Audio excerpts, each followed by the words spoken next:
Hello, hello, hello. I think we're live. We're live. We're live. Only two were alive. We're live. Hope everybody's well. Everybody's keeping well this Saturday. Yeah, this is our first webinar, so you'll have to be kind of patient with us whilst we figure this thing out. I think one of the reasons why we really wanted to do a webinar like this is because of experiences that we've seen around us.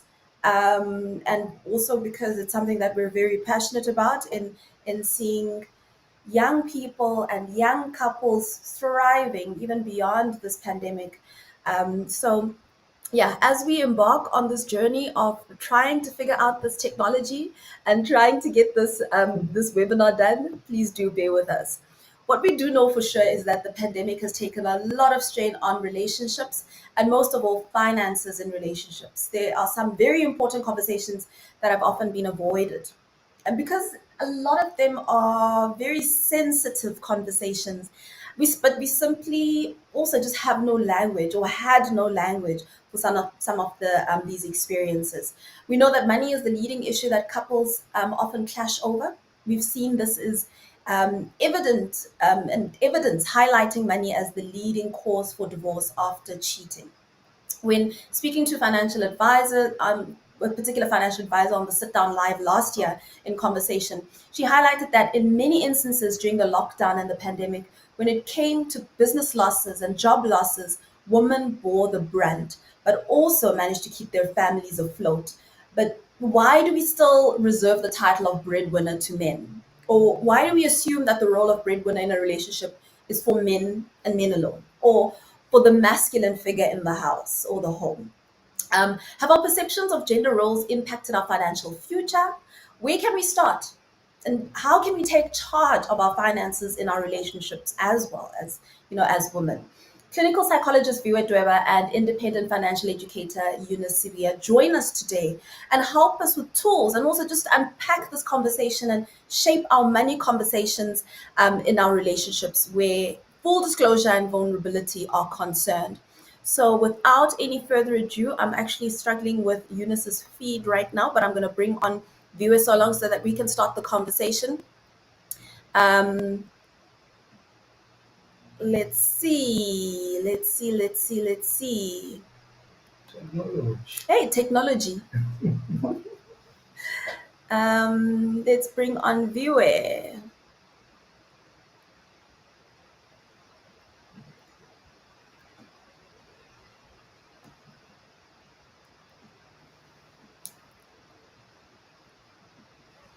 Hello. Hi, viewer. Viewer, am I audible? Can you hear me? Viewer, we're alive. Can you see us? Viewer, we're alive.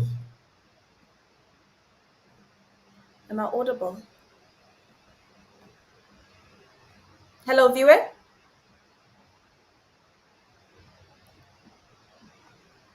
Okay. So I think we are struggling with viewer sound there, and Eunice still hasn't quite joined us yet. So we'll figure that out.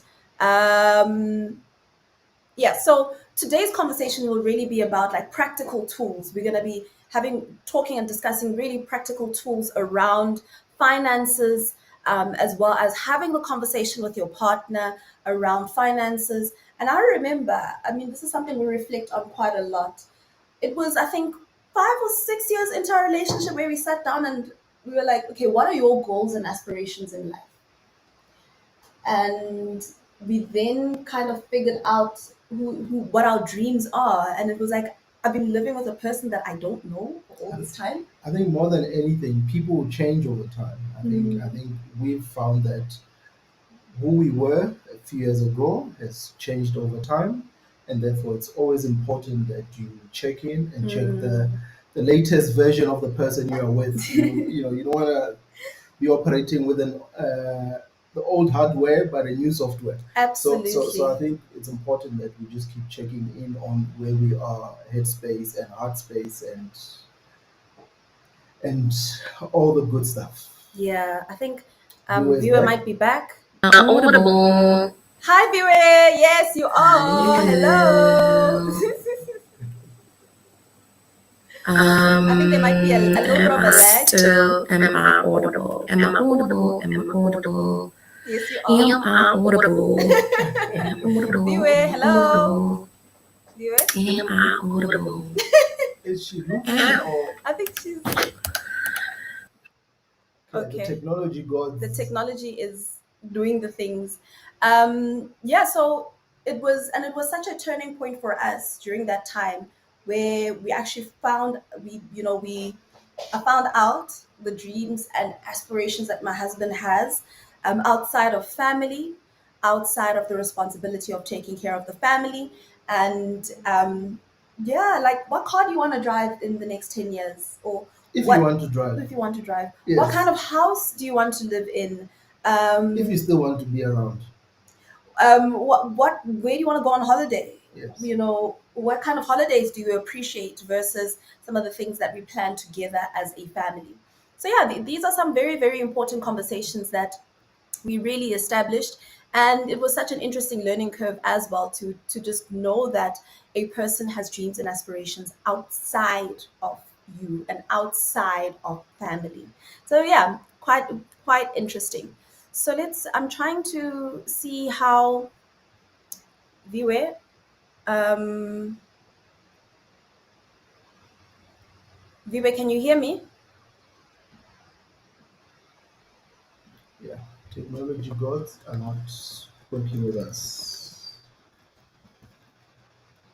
Viewer, can you hear me?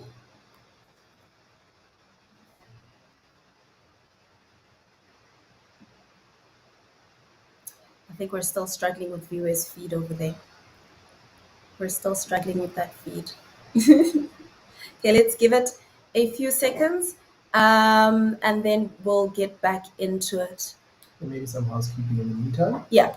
So you can, if you're watching this webinar on artistsuperwoman.com, you can check on the comment box at the bottom of the screen. You can put in your comments there.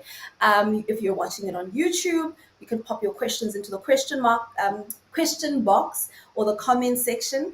If you're watching this, yeah, I think those are the only two platforms, right, that it's streaming on. So yeah, please do engage with us. Send through your questions. There were already a lot of questions that were submitted to us prior to the conversation. So please do pop in those questions. Let's give this another try.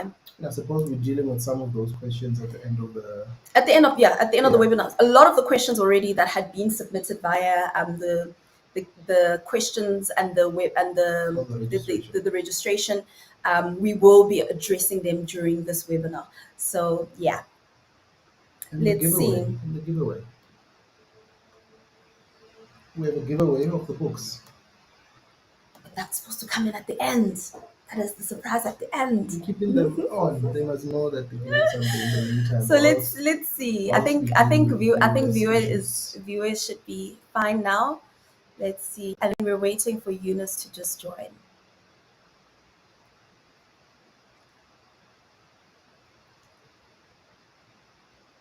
Let's go.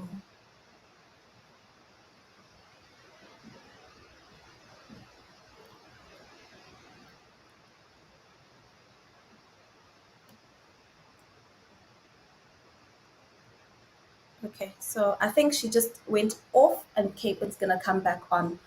Okay, so I think whilst we're waiting for our experts to just get that sorted and our back end guys to just get that feed sorted, I want to get kind of perceptions and like the role of marriage and gender. I want us to kind of lay a foundation for this in conversation. Let's talk about gender roles, right? And let's talk about finances in with the idea of gender roles. We grew up in very different dynamics of families. We grew up in very different, and it's like almost night and day. Our ideas of what finances and upbringing and marriage look like. Can you bring us more into what your idea of that is? I think I have a weird dynamic in the sense that my dad was very educated and he had a traditional corporate job.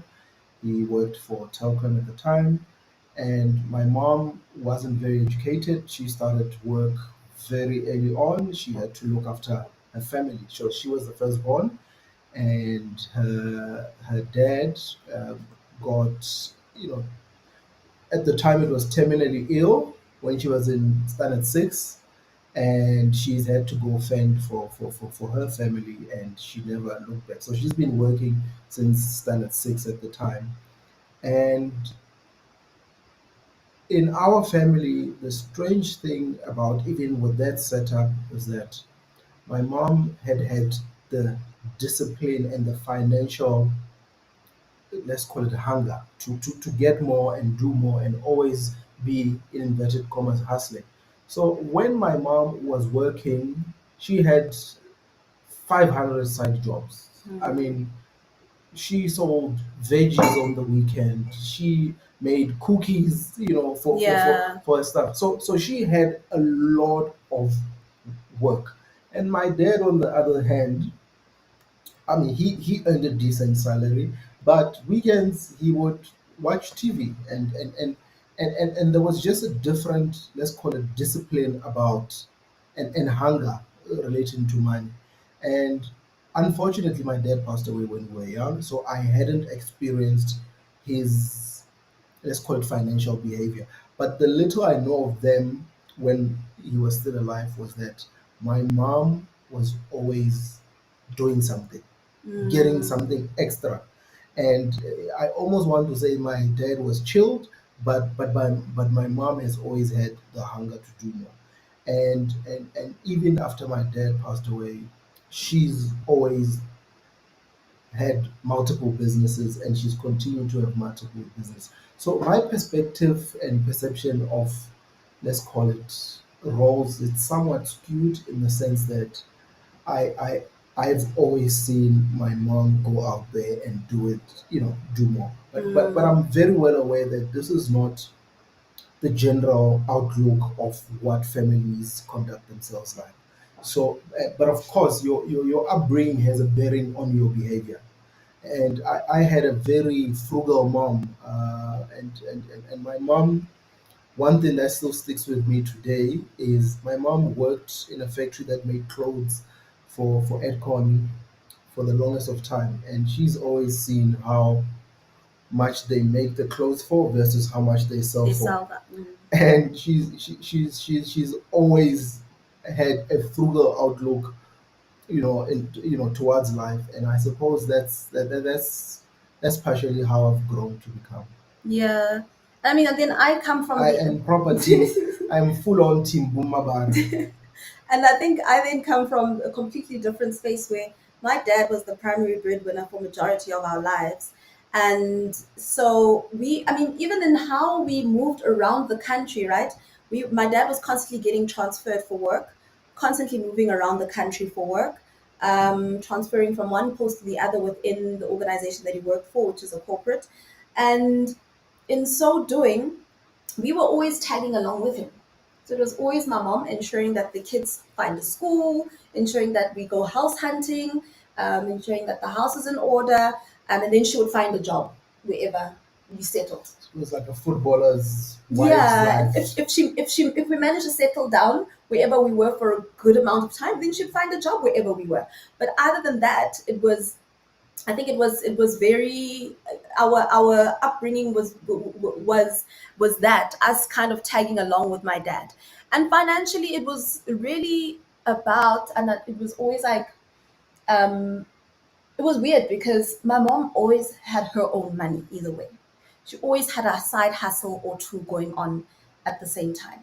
So yeah, I mean, that was kind of our upbringing, but I've always seen the woman in our family always had means, always had money, always had something stashed away. And when there was no money, my mom just always seemed to have a purse tucked away somewhere and some money put away somewhere, which is a very, very kind of weird thing now that I think of it, now that I'm older.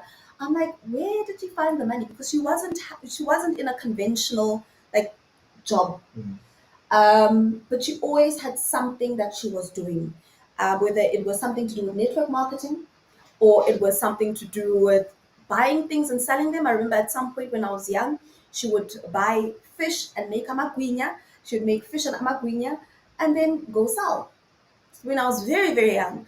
And I think that kind of mentality, as we grew older, kind of followed along, or that kind of hustle kind of followed along. That a woman must always have a little purse, and my grandmother was big on that. They call it black money. My grandmother was big on that.